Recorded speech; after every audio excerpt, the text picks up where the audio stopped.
On the topic of famous kings and their nicknames, I can't just ignore the most famous nickname out there, William the Conqueror. Let's talk about William and his nickname. But isn't it the most obvious? He conquered England and took over the crown. Done. Video over.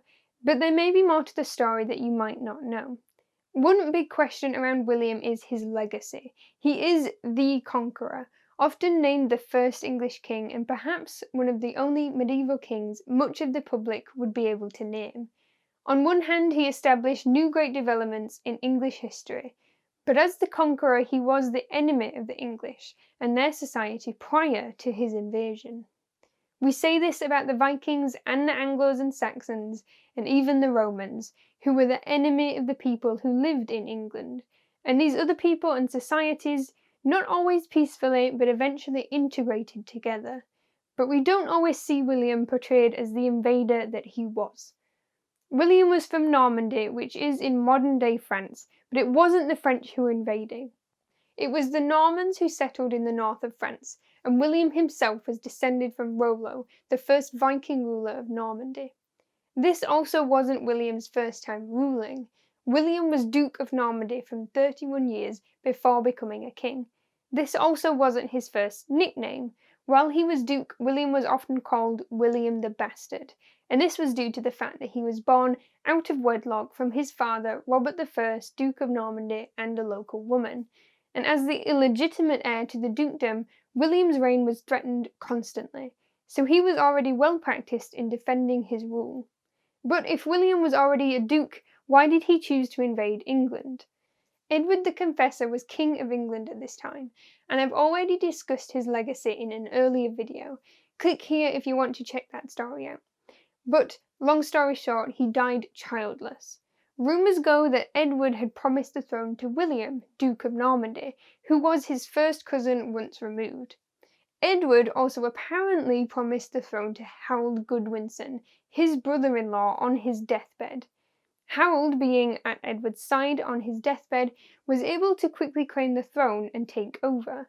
William heard this over in Normandy and quickly began planning his invasion. It took him about 6 months, but by August of 1066, William's army was gathered and ready to set sail for England. He was delayed by bad weather, but eventually managed to cross the Channel, preparing for the infamous Battle of Hastings in 1066. William was a skilled fighter, and Harold had already pushed his army to the limits, battling off earlier invasion attempts in the north of England, and luck was on William's side. He defeated the English defenders and secured his victory by his coronation on Christmas Day. This concluded the successful Norman conquest of England.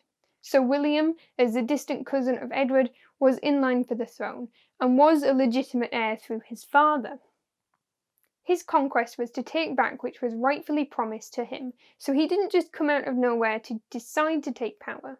However, it should be recognised that the new king had already been accepted. On top of this, William's conquest over England was not as simple as just winning the Battle of Hastings. His rule fundamentally changed the trajectory of England's history and laid the foundations of the new medieval era and future line of monarchs. William remained both Duke and King for the next 15 years of his life, uniting the Kingdom of England and the Dukedom of Normandy, establishing the first sense of an empire, which continued in the hands of the monarchy from 1066 to the reign of Henry III in 1259.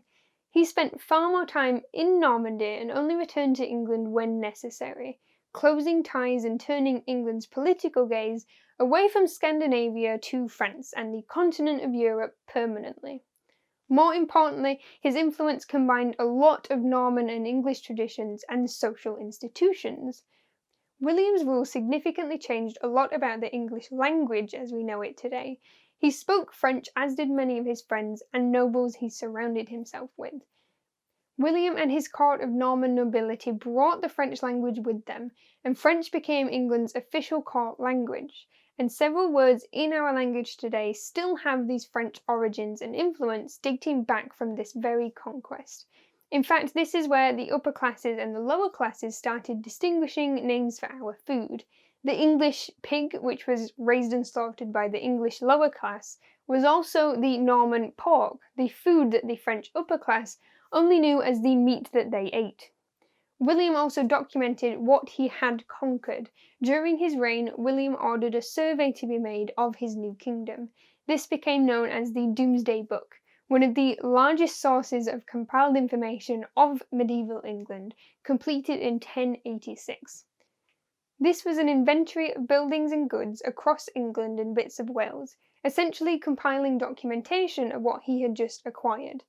Primarily, he used it to see what taxes had been owed during the reign of King Edward, and assessing the rights of the crown over the land.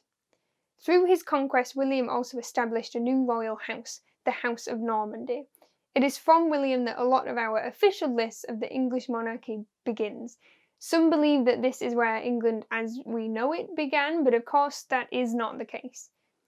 When you look at the history of kings and queens since William, none have invaded England quite like William did. He was a foreigner, and he engaged in battle against the current king, and upon conquering the kingdom proceeded to rule from afar, change aspects of the English society, and make an inventory of everything he had just gotten his hands on.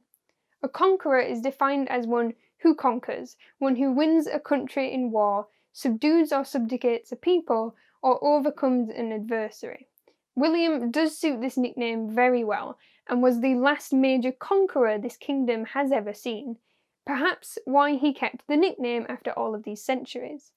But should he be glorified for this as the first official English king, or as its first successful invader? Thanks for watching. I'd really appreciate if you could like if you enjoyed this video and subscribe if you want to see more. And as always, I will see you next time.